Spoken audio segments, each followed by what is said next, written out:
So this is a time in history where emergence is the model, that we have to lead by example. And all of this information is to empower you to understand that it's possible.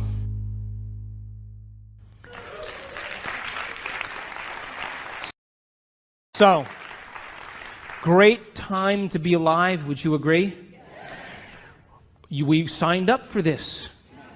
But listen, you can't stand up and in the name of spirituality say, hey, let's all live in gratitude, and get in your car and be like, hey, get out of the way, cut people off. What's that? That's like, eating a delicious, vegetarian organic breakfast and then spending the rest of your day eating junk food. That you have to lay down we have to lay down the very thing we used our whole life to get what we want for something greater to happen. And it means that all of the conditions in our outer world somehow reflect some aspect of us. And if you want peace in the world, you better not be arguing with your coworker. It doesn't work that way. And if you want to experience true fascination for life, make time for fascination. I was in Barcelona a little ways back, and I was invited to speak to the ministry of all the ministries in the government there, 17 different ministries. And they're in crisis right now. And the one thing I didn't want to be was some know-it-all American, And I said, how do you become supernatural? You got to start doing what's unnatural. When there's a crisis and everybody is in lack, that's the time to give. When everybody else is in fear, that's the time to demonstrate courage. When everybody else is hostile and judging, that's the time to show compassion. And if we can continuously do over and over again what is so unnatural, sooner or later will become supernatural. Wouldn't you agree? So then if you're working on your anger and your frustration, and I'm working on my fear and my anxiety and my judgment, and I'm taking care of me and you're taking care of you, then everybody was doing that, we would sooner or later start to see some change in the world. Yes?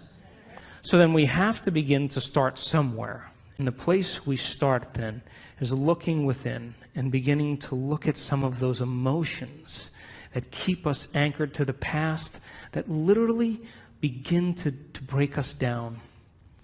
And if a person can move into an elevated state of being every day, and they understand that they're signaling new genes just by doing that, just by doing it. If you have that understanding, you will produce greater results. If a group of elderly men can retreat from their life for 5 days and go to a retreat center north of Boston, all these men in their 70s and 80s, and they were told to act like they were 22 years younger. Just pretend. And they had, magazines with Mickey Mantle and Joe DiMaggio and Marilyn Monroe movies, and, and they had papers with current events. And for 5 days, they hung out with other men, and they just pretended like they were 22 years younger. They took height measurements, weight measurements, range of motion measurements, finger length measurements, extremity measurements, and cognitive tests. At the end of 5 days, guess what? 60% better scores on cognition. Finger lengths, all of them longer. Range of motion, all improved. Some of them were playing touch football again without their canes. Who are you pretending to be? Because if you can begin to understand that when you begin to change your state of being, that a thought begins to activate new neural networks in your brain. New neural networks in your brain begin to fire and wire to create a hologram or a picture. That hologram or picture signals the limbic brain to make neuropeptides. And neuropeptides are chemical messengers that signal hormones. And hormones and neuropeptides begin to dock on receptor sites of cells. And cells begin to get a new message and signal new genes. And new genes make new proteins. And new proteins means the expression of life. And the expression of life is equal to the health of your body, just by changing a thought. So then, if you woke up every morning and you pretended to be genius of the universe, unlimited mind, healthy, you would probably have to stop on the side of the road with your pen and write down the download that you were getting from the field because you never thought in that way. And so you and I have been hypnotized and conditioned into believing that we need a reason for joy, that we need a reason to give thanks. We need a reason to feel inspired. That's the old model of reality, of Newtonian physics, of cause and effect. Wait for something outside of you to change how you feel inside of you. And the moment you feel better inside of you, you pay attention to who caused it outside of you. And that event's called a memory. That's cause and effect. Quantum model of reality is about causing an effect. Begin to change how you think and feel, broadcast a whole new electromagnetic signature, and give thanks before the event is made manifest.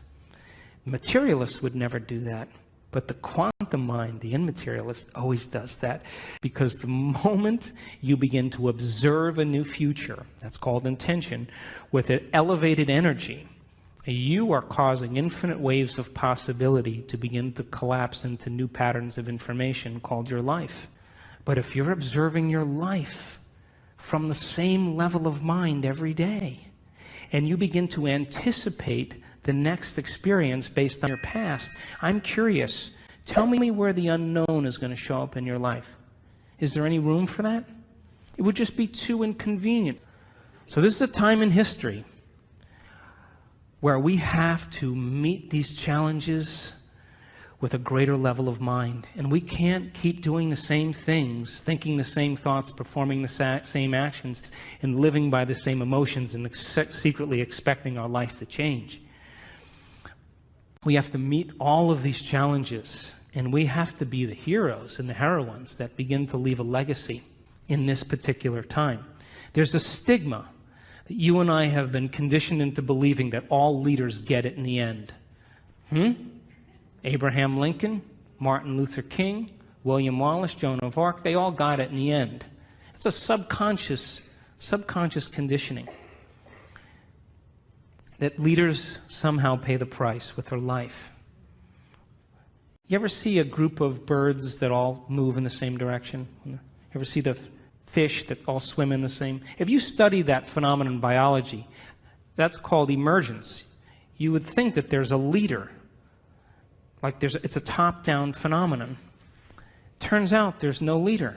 It's a bottom-up phenomenon. Everybody is leading. There's one mind, one consciousness.